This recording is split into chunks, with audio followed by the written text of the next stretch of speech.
अभी कुछ ही दिन पहले ऐसा हुआ कि मुझे स्वामी रामदास समर्थ की दासबोध मिली। इसके बारे में सुना तो मैंने बहुत हुआ है, देखी भी है, लेकिन कभी ऐसा पढ़ने का हुआ नहीं था। तो फिर मैंने वो किताब उठाई, थोड़ा उसको पढ़ना शुरू किया।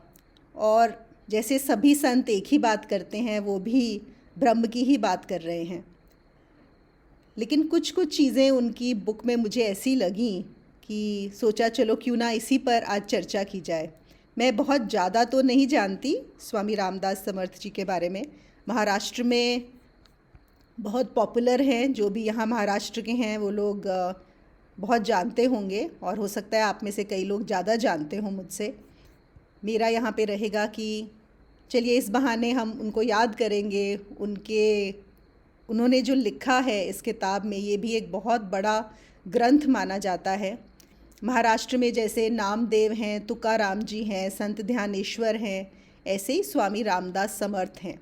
और एक ध्यानेश्वरी बहुत पॉपुलर है, जो एक तरह से भगवत गीता का ही रूप है।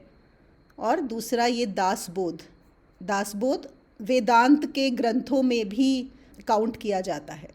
तो जो पहली बात, तो स्वामी रामदास समर्थ जी जो हैं, इनको अक्कलकोट के स्वामी भी बोला जाता है। और इनके बारे में थोड़ा सा मैं बताती हूँ कि कैसे इनका ये नाम पड़ा। तो इनका नाम, जब ये पैदा हुए थे महाराष्ट्र में जाम्ब गांव में, और इनका नाम नारायण था। इनके पिताजी की मृत्यु हो गई थी जब ये सिर्फ 8 वर्ष के थे, और उस समय इन्हें भगवान राम के दर्शन हुए, और तभी इनका नाम भगवान राम ने ही रामदास कर दिया। तो तभी से ये रामदास के नाम से जाने लगे। और भगवान राम ने इन्हें एक मंत्र दिया था, बोलते हैं 13 अक्षर का मंत्र। मुझे किसी और को पता हो तो ज़रूर बताइएगा। मेरा ख्याल है जो उन्होंने राम तारक मंत्र इनको दिया था वो था जो है श्री राम जय जय राम, ये वाला मंत्र था शायद। तो और उनको बोला था कि कम से कम तुम इस मंत्र को 108 बार दिन में ज़रूर करना। 108 बार करने के लिए एक माला कम से कम रोज़ करना। और उसके बाद भगवान राम चले गए थे। फिर जब ये 12 वर्ष के हुए तो इनकी माता ने इनका विवाह, मतलब उस समय बहुत जल्दी, ये है 17वीं सदी की बात है, तो बहुत जल्दी ही इनके विवाह का सब अरेंजमेंट हो गया था, और 12 वर्ष की उम्र में इनका विवाह होने जा रहा था। तो जब ये जयमाला पहनाने वाले थे, सोचिए 12 साल का बच्चा है और वो लड़की और भी छोटी रही होंगी, और ये वरमाला लेकर हाथ में खड़े थे। तो जब पंडित जो बोलते हैं उस समय, तो उसमें कुछ कहते हुए, जो भी मंत्र उच्चारण करते हुए, उन्होंने एक उस पर बोला सावधान। और जैसे ही वो पंडित ने सावधान बोला तो इनको एकदम ऐसा लगा कि जैसे इनको बोला जा रहा है कि तुम अभी एकदम सचेत हो जाओ, भागो यहाँ से, ये तुम किस चक्कर में पड़ने जा रहे हो। उनको ये चीज़ समझ में आई, और वहीं पे उन्होंने अपनी वरमाला को फेंका और भागना शुरू किया। और शुरू से ही ये अपने शरीर का बहुत ख्याल रखते थे, योग और सब एथलेटिक टाइप थे। तो भागना, और सब लोग इनके पीछे भागे पकड़ने के लिए, लेकिन बहुत तेज़ दौड़ते थे।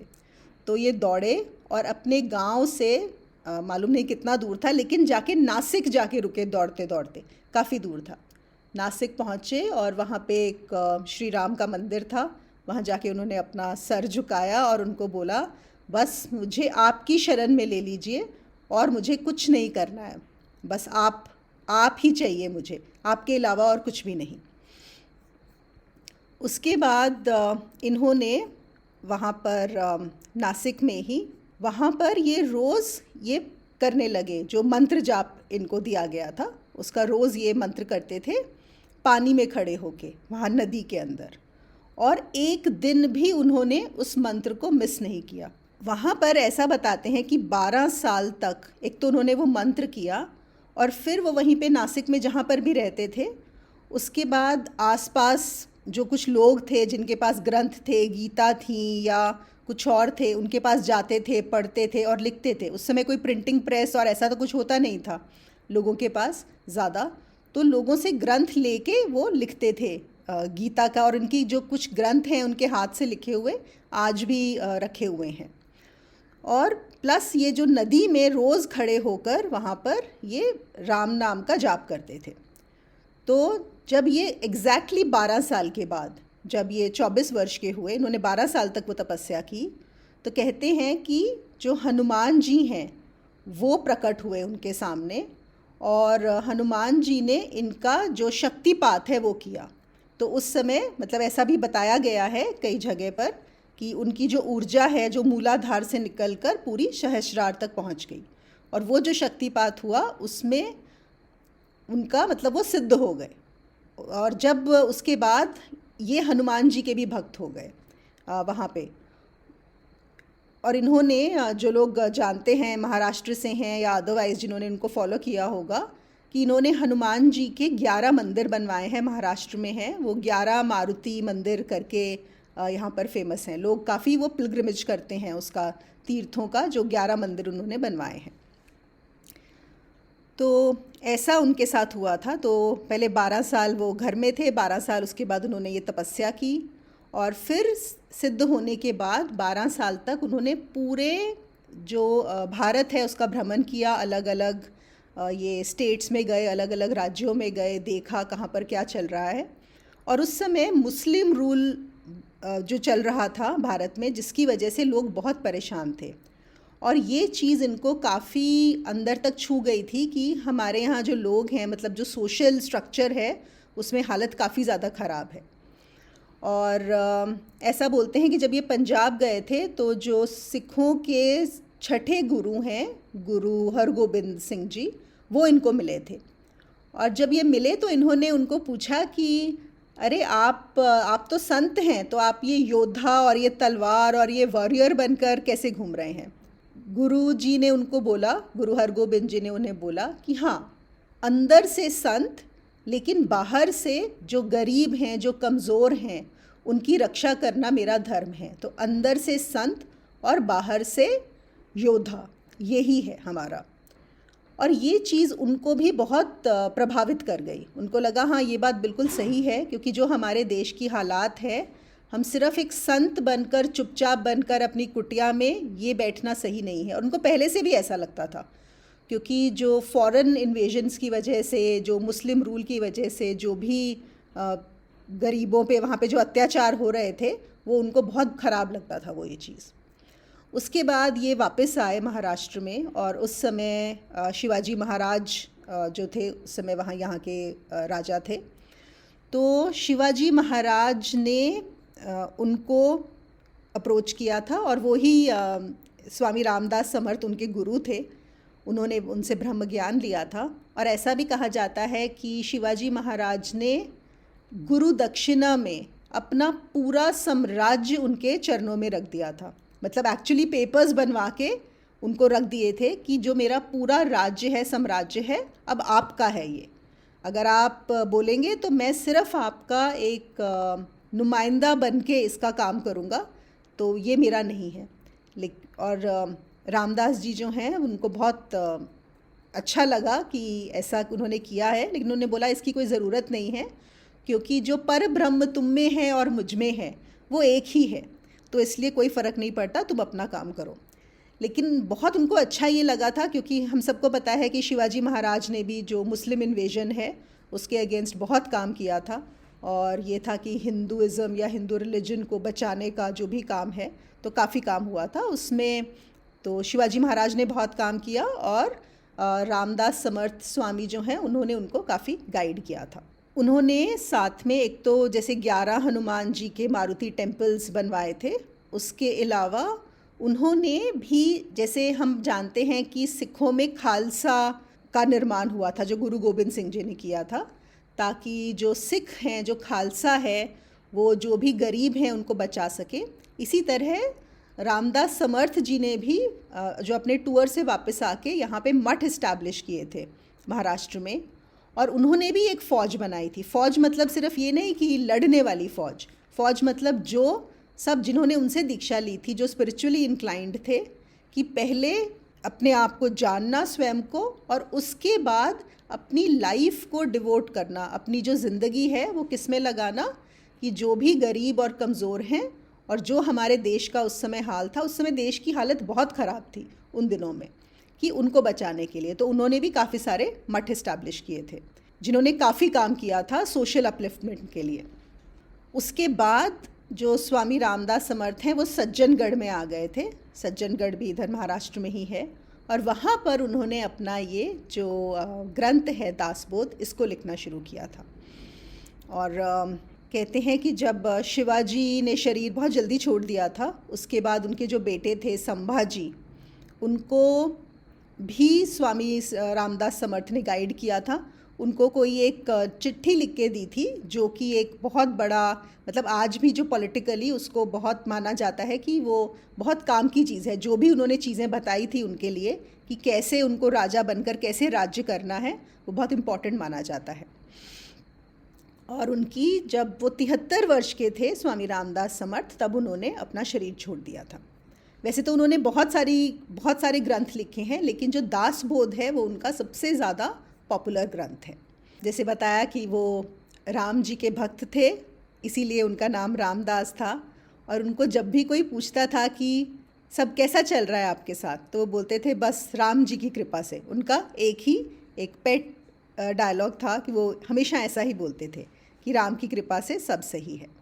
वैसे स्वामी रामदास समर्थ ने भी नॉन डुअलिटी को अपनाया था, और उन्होंने ब्रह्म की बात की है, जिसमें उन्होंने ब्रह्म को परब्रह्म बोला है। जैसे हमने जाना है कि कई जगह आत्मन बोला जाता है, कहीं ब्रह्मन बोला जाता है, उन्होंने परब्रह्म का नाम दिया था, और उन्होंने बोला था कि एक ही है, एक ही है। और सिर्फ उन्होंने, क्योंकि जैसा कि बताया वो बहुत ज़्यादा दुखी होते थे देश की हालत देख के, सामाजिक व्यवस्था को देखकर। और कहते हैं एक बार ऐसा हुआ था कि वो कहीं पर गए थे एक मेले में, जहाँ उन्होंने देखा कि कुछ मुस्लिम इन्वेडर्स आए, और वहाँ से उन्होंने तकरीबन 50 लड़कियाँ और औरतों को पकड़ लिया। और काफ़ी सारे लोग थे वहाँ पे, 1000-1500 लोग रहे होंगे, जिसमें से ये थोड़े से मुस्लिम इन्वेडर्स आके उन्होंने 40-50 औरतों को ले लिया, और कोई एक शब्द भी नहीं बोल पाया था, किसी ने कुछ नहीं बोला। लोग इतने ज़्यादा डरे हुए थे, और वो उन औरतों को उठाकर ले गए। तो इस चीज़ का भी उनके ऊपर बहुत प्रभाव पड़ा था। तो वैसे वो एकता को ही मानने वाले थे, वननेस को मानने वाले थे, नॉन डुअलिटी के थे, लेकिन समाज का कल्याण करने के लिए उन्होंने यहाँ पर डुअलिटी को अपनाया। और इवन जो ब्रह्म की बात है या परब्रह्म की बात है, उसको जानने के लिए भी सामाजिक तौर पर भी बातों को सही होना, लोगों की बुद्धि सही चलना, लोगों के अंदर ये जो भय है, अगर इतना भय रहेगा, जिन्होंने भय देखा, डर देखा, तो कैसे वो लोग अपनी प्रगति कर पाएंगे। तो इसकी वजह से उन्होंने कहते हैं द्वैतवाद को अपनाया। ऑल्दो वो अद्वैत में ही मानते थे, पर यहाँ पर उन्होंने द्वैतवाद को अपनाया, और फिर वहाँ पर काफ़ी सारी चीज़ें की समाज के सुधार के लिए, समाज के बदलाव के लिए, ताकि जो कॉमन मैन है वो अपनी इन डर से निकल सके, तभी तो वो आगे अध्यात्म की भी यात्रा कर पाएगा। जो उनका मेन रीज़न था दासबोध को लिखने का, वो था बताने का कि परब्रह्म क्या है, आत्मन क्या है, ईश्वर क्या है, माया क्या है, माया के रूप क्या है, ये अस्तित्व क्या है, समय क्या है, और जन्म मृत्यु ये सब कैसे होते हैं, कैसे इन चीज़ों से बचा जा सकता है, सबसे बड़ा ज्ञान क्या होता है, सत्य क्या होता है, इन सब चीज़ों के बारे में दासबोध में बताया गया है। वो कहते हैं, उनका ये मानना था कि जो श्रद्धा से जो समर्पण भाव है, और वर्शिप या पूजा हम बोलेंगे या डिवोशन बोलेंगे, वो सबसे अच्छा तरीका है सत्य को जानने का। लेकिन जो हमारा एक समर्पण है, वो अंधविश्वास नहीं होना चाहिए। अगर हम किसी में श्रद्धा रखते हैं, वो अंधविश्वास पे नहीं होनी चाहिए, जो उनको समाज में नज़र आता था। सबसे अच्छी चीज़ है कि अगर आपकी श्रद्धा हो, अगर समर्पण हो, लेकिन अंधविश्वास के साथ नहीं, ज्ञान के साथ, विवेक के साथ, सब कुछ जानकर, तभी अगर हम अध्यात्म का रास्ता अपनाते हैं, तो ही हम सही तरीके से अपनी ज़िंदगी को जी सकते हैं। तो ये सारी चीज़ें उन्होंने दासबोध में बताई है। एक और चीज़ उन्होंने ये रियलाइज़ की कि जो आम आदमी है वो चाहता तो है भगवान तक पहुंचना, वो भी सत्य को जानना चाहता है, लेकिन उसके लिए पैसा कमाना, अपने परिवार का पालन पोषण करना, अपनी रोज़मर्रा की जो जिम्मेदारियां हैं उनको पूरा करना, वो बहुत ज़रूरी होता है। तो इसलिए उन्होंने कुछ ऐसी चीज़ें बताई हैं कि जो आम इंसान है वो अपना ये सब भी पूरा कर सके, अपना फैमिली रिस्पॉन्सिबिलिटीज़ भी पूरी कर सके और सत्य को भी पा सके। और उनका ये सोचना था कि उनके समय में कि लोग क्यों नहीं बढ़ पाते हैं आगे, तो वो बोलते थे कि एक तो उनकी जो सोच है वो बहुत सही नहीं है, सोच सही नहीं है, वो सोच सही डायरेक्शन में नहीं जा रही है। बहुत ज़्यादा लोगों की जो थिंकिंग है वो काफ़ी गलत चीज़ों में फंस गई है, वो गलत चीज़ों में ही उसको सही जानने लगे हैं। और दूसरा उनको लगता था कि आलस्य बहुत ज़्यादा है लोगों में, सोच सही नहीं है और आलस्य है, और इसकी वजह से कुछ भी जो हमारा समाज है वो ना तो आध्यात्मिक रूप से आगे बढ़ पाया, जबकि और बल्कि जो हम इतने अच्छे थे तो वो फॉरेन इन्वेजन्स और इस सब के अंदर जो हमारा उस समय का जो समाज था वो बहुत ज़्यादा नीचे गिर गया। ये उनका ऐसा सोचना था। और उनको ये भी पता था कि ज्ञान में बहुत ज़्यादा शक्ति होती है, और ज्ञान में, लिटरेचर में जो पढ़ाया जाता है, जो सही तरीके से, मतलब सही ज्ञान देना बहुत ज़रूरी है।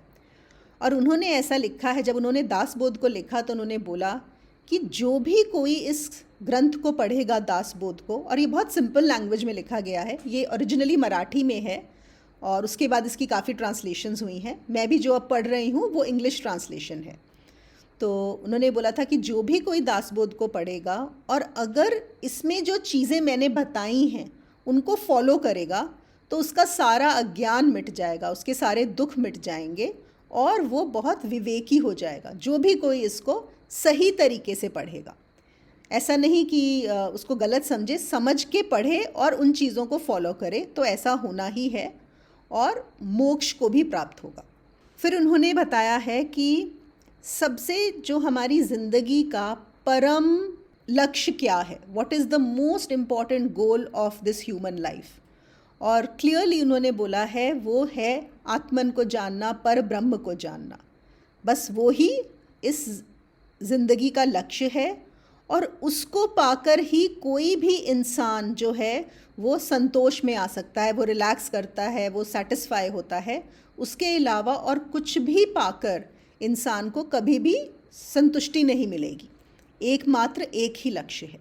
और पर ब्रह्म को उन्होंने कैसे डिफ़ाइन किया है कि वो सबसे बड़ी चीज़ है इस अस्तित्व की, जो हर जगह है, और छोटी से छोटी चीज़ में भी है और बड़ी से बड़ी चीज़ में भी है, और वो ही है जो हर समय हर जगह मौजूद है और जिसकी वजह से ये अस्तित्व पॉसिबल है।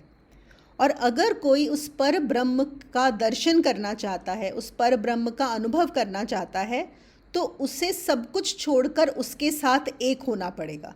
उन्होंने इन्हीं शब्दों का इस्तेमाल किया है कि उस पर ब्रह्म के साथ एक होना पड़ेगा और कोई तरीका है ही नहीं इसके अलावा। यही जो है अस्तित्व का स्वरूप है, अस्तित्व इसी से बना है और अस्तित्व वो ही है। और बस जो जान जाता है वो उसको बता नहीं सकता, वो मौन हो जाता है, वो मौन से ही उस चीज़ को बता सकता है। एक और उनकी किताब में मुझे बहुत अच्छा लगा, अभी मैंने पूरी नहीं पढ़ी है, थोड़ा सा ही पढ़ा है, उसमें जो उन्होंने माया को, इल्यूजन को जैसे डिफ़ाइन किया है, तो वो कहते हैं कि अगर हम थोड़ा सा सोचें कि जो इंसान है वो है अपूर्ण, है ना, वो अपने आप को वो देख पाता है, जान पाता है कि मैं अपूर्ण हूँ, मैं कुछ कमी है मुझ में, और वो चाहता है कि वो पूर्ण हो जाए, और वो पूर्ण होने के लिए संसार में घूम रहा है, संसार की चीज़ों से, वस्तुओं से वो पूर्णता चाहता है। वो कहते हैं कि अगर मैं अपूर्ण हूँ, मैं मतलब ये शरीर और मन अगर अपूर्ण है, तो मैं जिस चीज़ से पूर्णता चाहता हूँ, वो जो संसार है वो भी तो अपूर्ण ही है, वो कहाँ पूर्ण है जो संसार है। तो अगर मैं अपूर्ण होके किसी अपूर्ण चीज़ से पूर्णता की अपेक्षा रखता हूँ, मैं चाहता हूँ मैं अपूर्ण और इस अपूर्ण संसार से मैं चाहता हूँ कि मैं पूर्ण हो जाऊँ, तो इससे बड़ी माया क्या हो सकती है। उन्होंने माया को ऐसे यहाँ पर डिफाइन किया है और कहने का मतलब यही है कि संसार से मिलकर, संसार से कुछ पाकर वो कभी भी पूर्ण नहीं हो सकता। सिर्फ पर ब्रह्म से एक होकर ही उस पूर्णता को पाया जा सकता है। स्वामी रामदास समर्थ ने एक बहुत अच्छी चीज़ मुझे बहुत सुंदर यहाँ पर लगा। वो वैसे तो उन्होंने बोला है कि इसको पाने के लिए साधना के अलावा और कोई उपाय है नहीं। सबसे बड़ी जो चीज़ है वो है साधना। आपको साधना करनी पड़ेगी अगर आपको परब्रह्म से एक होना है। लेकिन फिर भी वो बोलते हैं कि 3 चीज़ें ऐसी हैं जिससे बिना साधना के भी उस परब्रह्म से एक हुआ जा सकता है। 3 उन्होंने यहाँ पर चीज़ें बताई हैं दासबोध में। एक उन्होंने बोला है, पहली चीज़ कि अगर उस जो चाहता है परब्रह्म से एक होना, अगर उसने पिछले जन्मों में कुछ ऐसे कार्य किए हैं, कुछ ऐसे इतने ज़्यादा पुण्य कर्म किए हैं कि इस जन्म में बहुत छोटी उम्र में ही उसको ये रियलाइज़ हो जाता है कि ये जो मैं देख रहा हूँ, ये जो संसार है, ये झूठ है, ये सच है ही नहीं। और उसको बचपन से ही एक लग जाता है कि हाँ, मुझे सत्य को जानना है।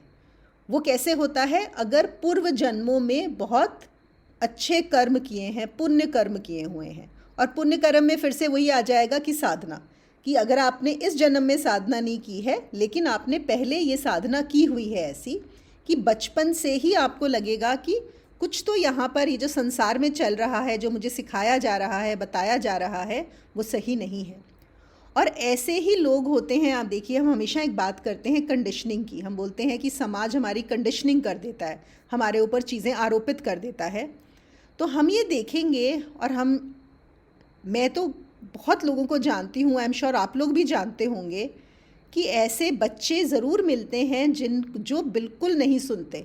मतलब वो आपको आरोपित होने ही नहीं देते, आप जो उनको चीज़ें सिखा रहे हैं, वो नहीं मानते हैं उन चीज़ों को। अब अगर हम एक तरह से देखें, स्वामी समर्थ का भी यही हुआ कि एक 12 साल का बच्चा, उसको इतना बोध है कि वो 12 साल में जो उसकी माता है वो उसकी विवाह करा रही हैं और वो वहाँ से मंडप से उठ के भाग गया। कोई छोटी बात नहीं है एक बच्चे के लिए 12 साल के भाग जाना। तो मतलब कहीं ना कहीं वो बोध पहले से वो चीज़ आ गई है कि यहाँ पर कुछ तो गड़बड़ है ना। तो ये पहली चीज़ है कि अगर आपने इस जन्म में साधना नहीं की है तो आप पहले से साधना करके आए हैं। दूसरी चीज़ उन्होंने ये बताई है कि अगर आपने कुछ बहुत ज़्यादा दुख झेला है इस जन्म में, इतना बड़ा दुख आपके ऊपर आया है, इतनी बड़ी विपत्ति आई है कि जिसने आपका संसार से एकदम मोह को हटा दिया। और ऐसा बहुत बार होता है, कुछ ना कुछ इतना बड़ा बुरा होता है आपकी ज़िंदगी में कि संसार से एकदम से, मतलब जिसको बोलते हैं ना कि एक कट में, एक शॉट में आप अलग हो जाते हैं कि नहीं, मुझे इस संसार के पीछे नहीं जाना। तो वो भी एक बहुत बड़ा कारण बन सकता है कि आप अध्यात्म की ओर चल पड़ें और परब्रह्म से एक भी हो पाएँ। ये दूसरा उन्होंने रीज़न बताया है, तरीका बताया है कि जिससे ये हो सकता है।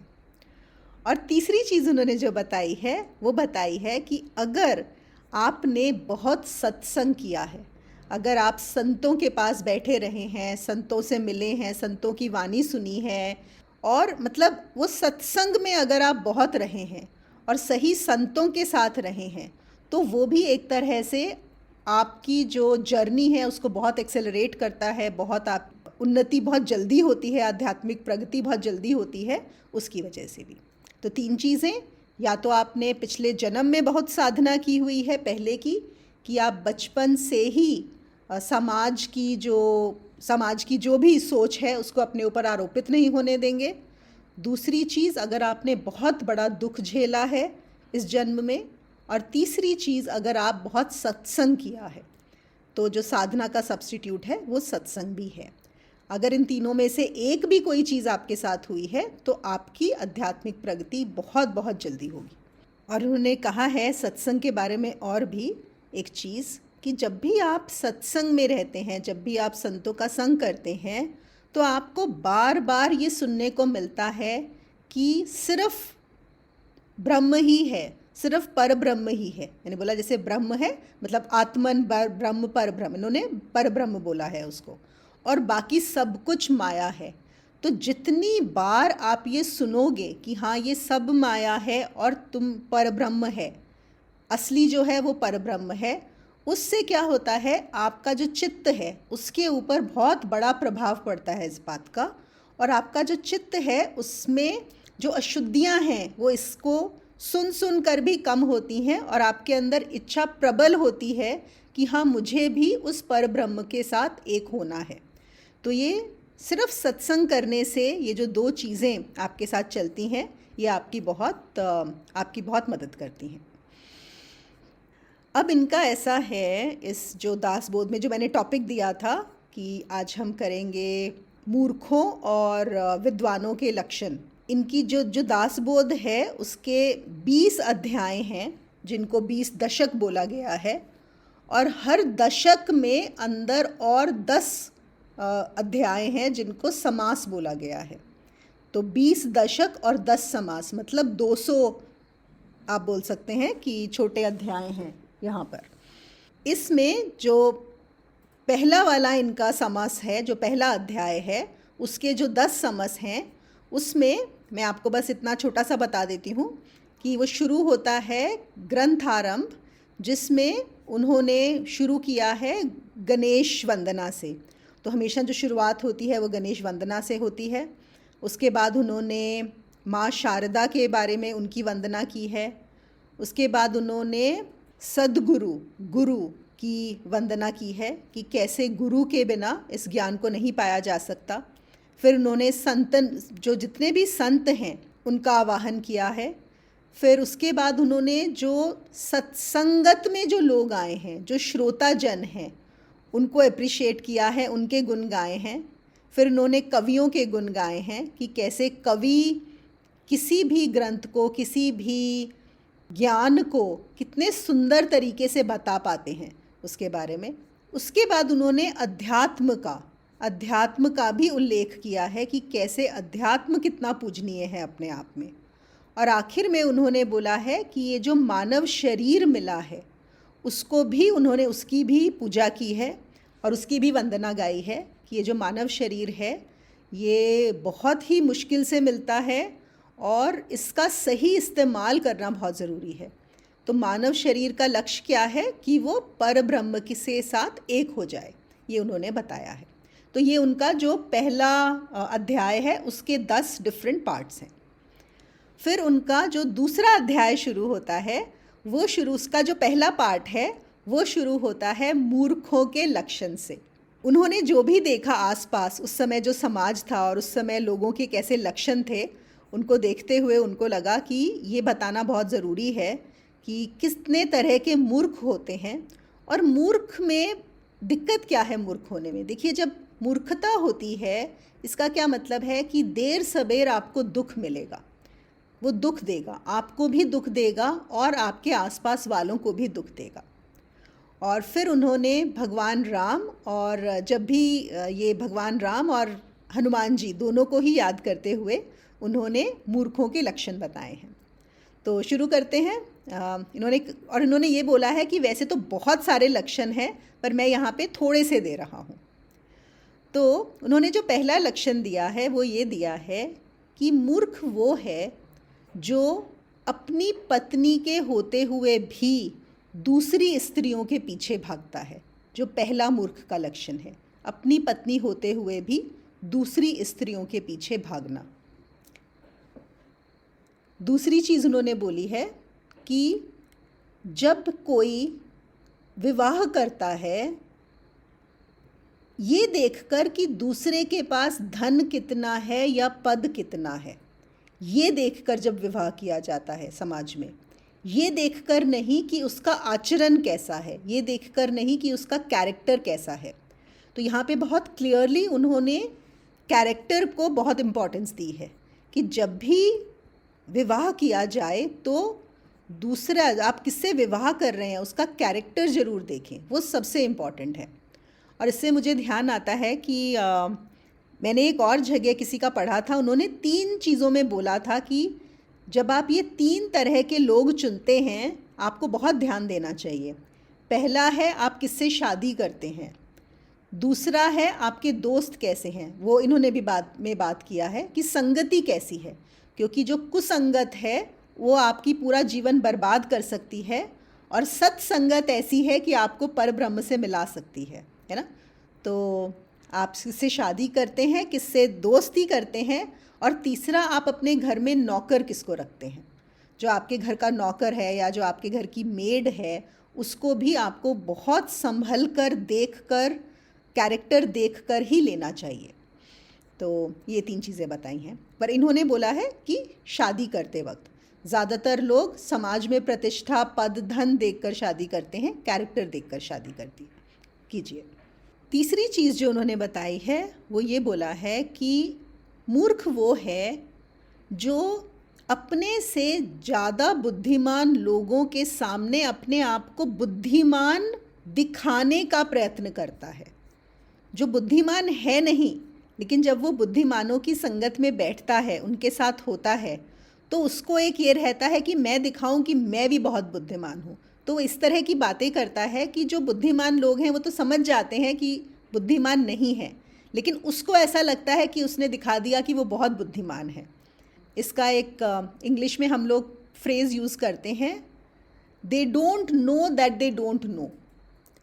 उनको मालूम नहीं है कि वो उनको मालूम नहीं है, और उनको लगता है कि उनको मालूम है, तो इसलिए वो क्या करते हैं, ऐसी बातें बोलते हैं जिससे उनका अपना ही नुकसान होता है। इससे उनकी मूर्खता ही बढ़ती है। बजाय कि अपने ज्ञान को बढ़ाएं, वो ये दिखाने में ज़्यादा रहते हैं कि वो बहुत ज्ञानी हैं। अगला उन्होंने जो दिया है मूर्खता का, वो ये दिया है कि जो अपनी ही एप्रिसिएशन करता रहता है, मतलब अपने बारे में ही अच्छा अच्छा बोलता रहता है। या तो वो अगर मिलता है दूसरों को तो ये बताता है कि वो कितना दुखी है, वो कितना परेशान है, उसके साथ कितना बुरा हुआ, या फिर वो ये बताने में रहता है कि वो कितना अच्छा है, अपनी ही एप्रिसिएशन कर, जो हम बोलते हैं ना मुँह मियाँ मिट्ठू, तो वो भी एक मूर्खता का लक्षण है। फिर उन्होंने बताया जो दुख के समय में या परेशानी के समय में कार्य करने की बजाय, जो सही कार्य है वो करने की बजाय दूसरों को ब्लेम करना शुरू कर देता है या दूसरों पे चीज़ें डालना शुरू कर देता है। इसकी वजह से ऐसा हो गया, उसने ऐसा किया था इसलिए ऐसा हो गया, दूसरों को ब्लेम करता है। परेशानी आई है, बजाय ये देखने के कि अब क्या करना चाहिए, क्या सही कर्म होगा इस समय करने के लिए, वो इसमें चला जाता है कि ये किसकी वजह से हो गया, कौन इसका किसके ऊपर उस ब्लेम को डाला जाए, उसमें रहता है। और जो सही शिक्षा उसको देते हैं या बताते हैं, जो उसका अच्छा चाहते हैं, उनकी बात को नहीं सुनता। और ऐसा करने से वो क्या करता है, अपने लिए ना तो अपनी प्रॉब्लम को समझ पाता है, ना उससे बाहर आ पाता है, और भी आगे के लिए मूर्खता उसकी बढ़ी जाती है, और इससे वो अपने लिए दुश्मन भी उसके बन जाते हैं अपने ऐसे बर्ताव के लिए। अगला लक्षण उन्होंने बताया कि जो दोस्तों को दुश्मन समझता है और दुश्मन को दोस्त समझता है, दोस्तों को दुश्मन समझता है और दुश्मनों को दोस्त समझता है, मतलब जिसमें इतना विवेक नहीं है ये जानने का कि कौन मेरा भला चाहते हैं, कौन सच में मेरे लिए अच्छे हैं। फिर वो कहते हैं जो दूसरों के खर्चे पर खाना चाहता है, दूसरों के खर्चे पर ऐश करना चाहता है। ऐसे बहुत सारे लोग मिलते हैं ना कि अरे आज तो उसके घर में पार्टी है तो बहुत खाएंगे और झूठा भी छोड़ देंगे। और ऐसा भी होता है कि क्या फ़र्क पड़ता है, पार्टी में गए हैं, शादी में गए हैं, आपने भर भर के लिया, थोड़ा खाया थोड़ा छोड़ा। तो या फिर अगर कोई और पे कर रहा है, कोई और कहीं पर लेके जा रहा है, तो पूरी तरह से ऐश करेंगे सोच के कि अरे दूसरे का खर्चा हो रहा है तो हम जितना मर्ज़ी यहाँ पे अब करा सकते हैं, खर्चा इसका और कराओ। तो ये है। फिर जो जुआ खेलता है, जो जुआ खेलता है, फिर बताया है कि चोरी करना, जो चोरी करता है और कोई भी पड़ी हुई चीज़ ऐसे ही उठा लेता है। जैसे कई बार होता है कोई चीज़ें पड़ी हुई हैं कि आप उठा के अपने उठा लाए और अपने घर में ले आए, तो चोरी करना जैसा भी है। एक तो है कि आपने दूसरे की चीज़ उठाई, एक कहीं पर ऐसे ही कोई चीज़ पड़ी हुई है और उठा के आप अपने घर ले आए। फिर जो अपने दोस्तों की जो सीक्रेट्स होती हैं, जैसे हमारे जो दोस्त होते हैं वो हमें बताते हैं कोई चीज़, कभी भाव में आके, कभी उनको कोई परेशानी है, उन्होंने हमें हमारे साथ वो शेयर की और हम जाके और 10 लोगों को बता दें या किसी को भी बता दें, एक और को भी बता दें। तो जो अपने दोस्तों की सीक्रेट्स को नहीं रख सकते और जाके बता देते हैं, उनको भी यहाँ पर इन्होंने मूर्खों का लक्षण बताया है। फिर उन्होंने कहा है जो आलस्य से भरे रहते हैं, जो बैठे रहते हैं, कुछ करते नहीं और बस ये सोचते हैं कि कभी तो कुछ हो जाएगा और मेरी सारी ज़िंदगी की प्रॉब्लम सॉल्व हो जाएंगी, कुछ मैजिकल हो जाएगा, कुछ मिरेकल हो जाएगा लाइफ में और सब ठीक हो जाएगा बिना कुछ किए। बस उनको लगता है कि हम कुछ ना करें और बिना करे भी हमारे साथ कुछ अच्छा हो जाएगा। फिर वो कहते हैं जो दूसरों को सिखाना चाहता है, जो उससे नहीं सीखना चाहते, दूसरे आपसे नहीं सीखना चाहते फिर भी आप उनको सिखाना चाहते हो, तो ये भी एक मूर्ख का लक्षण है। जो सिर्फ ऐसे लोगों से मिलना चाहता है जो उसको बड़ा मानते हैं, मतलब हमेशा जहाँ पे उसकी एप्रिसिएशन होती है ऐसे ही लोगों से मिलना, और जहाँ पर भी उसको लगे कि अरे यहाँ पर तो मुझसे ज़्यादा बुद्धिमान लोग हैं या मुझे इतना इम्पोर्टेंट नहीं मानेंगे, उन लोगों से ना मिलना, ये भी एक मूर्खता का लक्षण है। फिर उन्होंने बोला है कि जिसका मन कभी भी शांत नहीं होता, हमेशा भागता रहता है, हमेशा भागता रहता है, दौड़ता ही रहता है, और जो बहुत ही कंजूस है, कंजूस होना भी मूर्खता का लक्षण दिया है। लेकिन बहुत ज़्यादा खर्चा करना बिना किसी रीज़न के कि ये दिखाना कि अरे मेरे पास तो बहुत पैसा है, वो भी मूर्खता का लक्षण है। तो दोनों ही एक्सट्रीम्स में आ गया। फिर वो कहते हैं जो ज़बरदस्ती बिना सोचे बोलता है, बिना सोचे सिर्फ बोलने के लिए बोल रहा है, अपशब्दों का इस्तेमाल करता है, ऑब्सीन वर्ड्स, या जिसको हम बोलते हैं कि गालियाँ इस्तेमाल करता है, जो घर में शेर है और बाहर भेड़ है। ऐसे बहुत सारे लोग रहते हैं ना, घर में दिखाते हैं कि अरे हम तो बहुत शेर हैं, लेकिन जैसे ही बाहर जाएंगे तो बिल्कुल भेड़ जैसे मिमियाने लगते हैं। फिर वो कहते हैं जो कहीं पर भी कुछ भी खा लेता है, कहीं पर सोच समझ कर नहीं, कहीं भी गए कुछ भी, किसी ने कुछ भी दिया खा लिया, बिना देखे बिना जाने ये मेरे लिए सही भी है कि नहीं है। और फिर उन्होंने जो आखिरी चीज़ यहाँ पर दी है वो दी है कि जो अनक्लीन है, मतलब क्लेनलीनेस पे बेसिकली इन्होंने बोला है। और इसका इन्होंने एक बहुत अच्छा वो दिया है कि आपको जैसे शरीर आपका साफ़ होना चाहिए, स्वच्छता, तो शरीर स्वच्छ, सबसे पहले क्या है, आपका मन स्वच्छ होना चाहिए।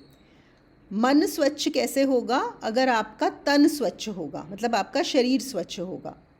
अगर आपका तन स्वच्छ चाहिए तो आपका अन्न स्वच्छ होना चाहिए, मतलब जो आप खाना क्या खाते हैं ये बहुत महत्व रखता है कि आपका शरीर कैसा होगा।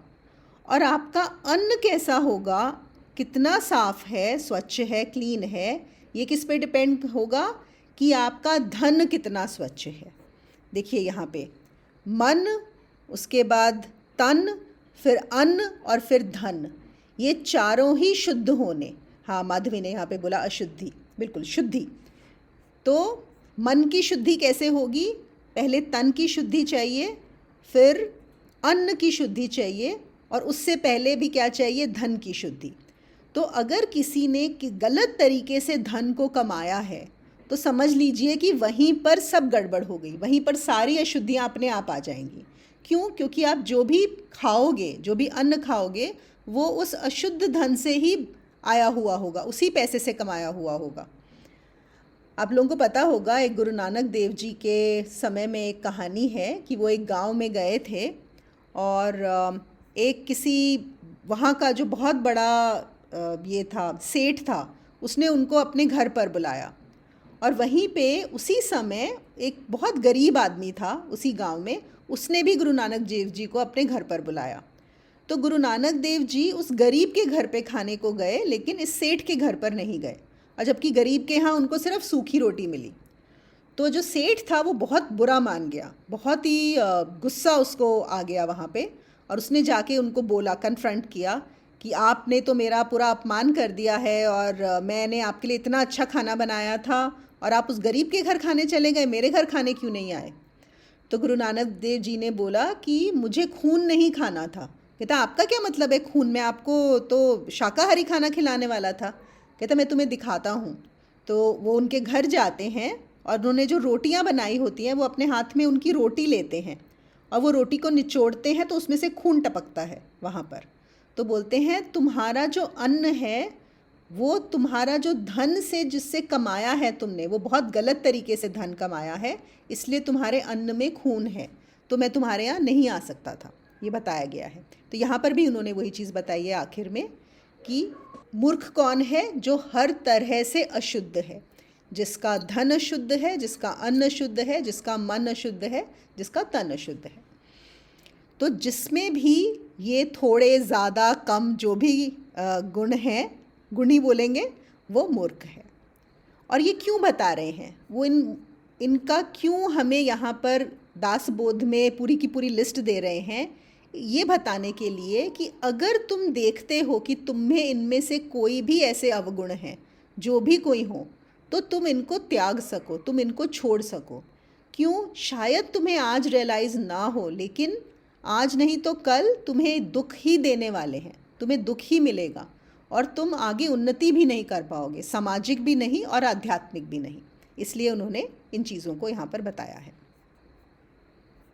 नमस्ते मुनि जी। हाँ नमस्ते कनिका, बोलो। हाँ, ये थोड़ा सा मैं भी शेयर करना चाहूँगी। हाँ जी। ये जो स्वामी रामदास जिनका दासबोध हम अभी डिस्कस कर रहे हैं जी। बचपन में हम जब स्कूल थे तो इनके श्लोक पढ़ाए जाते थे हमें। ये महाराष्ट्र में बहुत ही फेमस है। तो ये स्कूल में 1st से 4th स्टैंडर्ड तक हमने उनके जो श्लोक हैं वो पढ़े हैं। और जो मतलब आपने जो कहा कि बहुत ही सीधे भाषा में उन्होंने बताया है कि लक्षण क्या है जी। मूर्खों के और ज्ञानी के। हाँ, तो उनकी वही एक खासियत थी कि उन्होंने जो गीता का है वो ऐसे मराठी में 2 संतों ने किया, ज्ञानेश्वर और ये रामदास जी थे। हाँ। उन्होंने हाँ, और उनको जो ज्ञान हुआ था वो शिवथर घर करके एक प्लेस है महाराष्ट्र में, पुणे के पास। तो वहाँ पे उनको ज्ञान हुआ था और अभी भी वो जहाँ पे उनको वहाँ जिन्होंने बैठ के लिखा तो वो प्लेस अभी भी वहाँ पे है। वो सज्जनगढ़ में जो है, सज्जनगढ़ में? सज्जनगढ़ में नहीं, ये शिवथर घड़ी करके और एक है। Okay okay.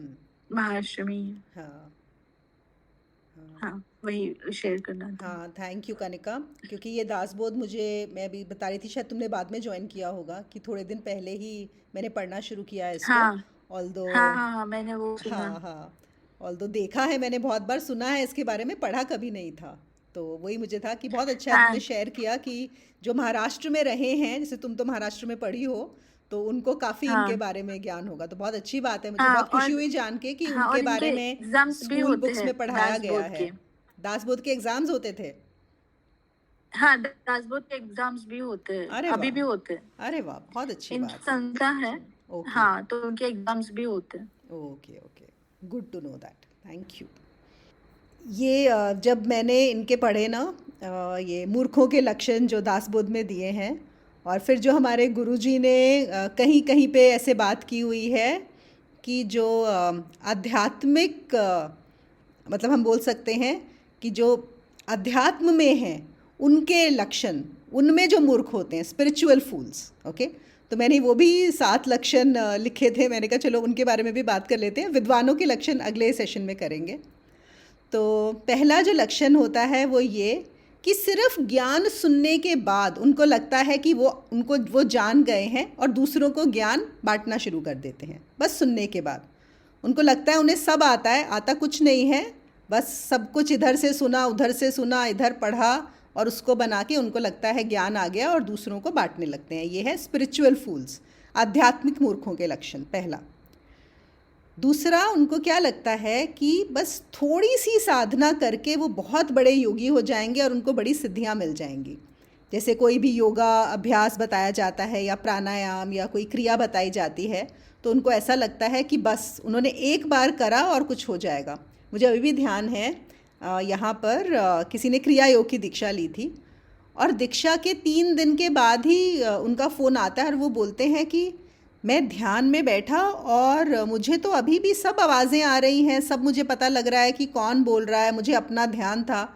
मैंने कहा तो कहते हैं नहीं, मैं तो क्रिया योग कर रहा हूँ, तो उसमें तो ऐसा हो जाना चाहिए था कि मुझे पता ही ना पड़े कि बाहर क्या हो रहा है, मुझे अपने शरीर का ध्यान ही ना रहे। मैंने कहा 3 दिन में 3 दिन क्रिया योग करके तुमको लगता है कि तुम्हें ऐसी सिद्धि मिल जाएगी?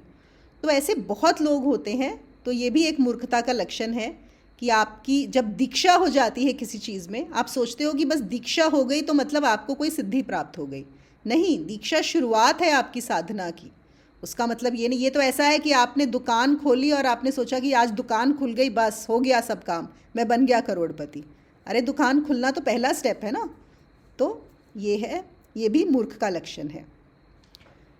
तीसरा क्या लक्षण है कि वो सोचते हैं कि अगर मुझे अपने गुरु में विश्वास है तो मेरा गुरु सब कुछ मेरे लिए कर देगा, मुझे अब कुछ करना ही नहीं है, अब तो गुरु ही करेगा। गुरु का होना का मतलब ये नहीं है कि आपको कुछ नहीं करना है। गुरु आपको गाइड कर रहा है, गुरु आपको रास्ता दिखा रहा है, चलना तो आपको पड़ेगा। लेकिन कुछ लोग ऐसा सोचते हैं कि अब गुरु है तो गुरु ही करेगा, हमने तो गुरु को मान लिया, अब वही करे। अगला लक्षण होता है कि उनमें ज़रा सा भी डिसिप्लिन नहीं होता। अपना जो उनको प्रैक्टिस बताई गई है या साधना है, डिसिप्लिन नहीं होता उनके अंदर। ये भी मूर्खता है। आपको गुरु मिले हैं, आपको साधना मिली है और फिर भी आप उस साधना को नहीं करते तो बहुत बड़े मूर्ख हैं। अगला लक्षण है कि वो अपनी साधना और गुरु बदलते रहते हैं, बार बार बदलते ही रहते हैं। थोड़े कभी इस मार्ग पे, कभी दूसरे मार्ग पे, कभी इस गुरु के पास, कभी दूसरे गुरु के पास। जहाँ जाते हैं उनको लगता है नहीं दूसरा वाला ज़्यादा अच्छा है, नहीं दूसरे वाले के पास जाएंगे तो लेंगे नहीं तीसरा वाला ज़्यादा अच्छा है, वो वाला ज़्यादा अच्छा है। तो घूमते ही रहते हैं वो, इधर से उधर, उधर से इधर, कभी गुरुओं और मार्गों के बीच में। फिर अगला लक्षण है कि सवाल पूछते हैं जिसका ना कोई मतलब होता, ना उसका वो जवाब जानना चाहते, लेकिन बस दिखाना चाहते हैं कि उन्हें बहुत आता है ऐसा सवाल पूछ के। तो जहाँ उनको गुरु दिखता है या कोई ऐसी सत्संग दिखती है, फालतू के सवाल पूछते हैं। और यहाँ पे देखिए डिफरेंस है, सच में एक सवाल पूछना कि आप जानना चाहते हैं, और एक सवाल पूछा जाता है ये दिखाने के लिए कि मुझे बहुत आता है, मैं आपको ये दिखाना चाहता हूँ कि मुझे बहुत आता है। तो ये अगला लक्षण है। और आखिरी लक्षण है कि वो हमेशा मिराकल ढूंढते रहते हैं, सिद्धियाँ, मतलब कि कौन से कोई गुरु मिले और कुछ ऐसा कर दें, कुछ पता नहीं क्या बना देंगे, हवा में से कुछ प्रकट हो जाएगा, या कुछ बहुत बड़ा उनके पास बैठेंगे तो हमें अनुभव हो जाएगा, या उनके पास जाने से हम अगर मोटे हैं तो पतले हो जाएंगे, या हमारी नौकरी लग जाएगी, या कुछ ना कुछ मतलब मिराकल हो जाएगा उन। तो काफ़ी लोगों का ये भी एक लक्षण रहता है, अध्यात्म में आके ये एक्सपेक्टेशन रहती है कि ऐसा होता है। तो ये भी एक मूर्खता का लक्षण है। तो ये थे स्पिरिचुअल फूल्स, आध्यात्मिक मूर्खों के लक्षण। तो चलिए आज का सेशन यहीं पर ख़त्म करते हैं। आप लोगों के अगर इससे रिलेटेड कुछ सवाल हों या आप लोगों को लगे, देखिए फिर से मैं बोलूँगी, क्यों ये लक्षण बताए जा रहे हैं, इसलिए नहीं बताए जा रहे किसी को नीचा दिखाने के लिए या ये करने के लिए कि देखो कोई बहुत बेवकूफ़ है, नहीं, ये इसलिए बताए जा रहे हैं कि हम सब सचेत हों और कोई ना कोई लक्षण हम सब में होंगे, ऐसा नहीं है, कोई भी इनसे फ्री नहीं है। तो हमेशा ये देखते रहना कि मेरे अंदर कोई लक्षण तो नहीं बचे हैं, कुछ है तो नहीं, और मैं उनसे अभी कैसे मुक्ति पा लूँ ताकि मैं अपने मार्ग पर सही से चल सकूं और आगे दुख और पीड़ा से पहले से ही बच जाऊं।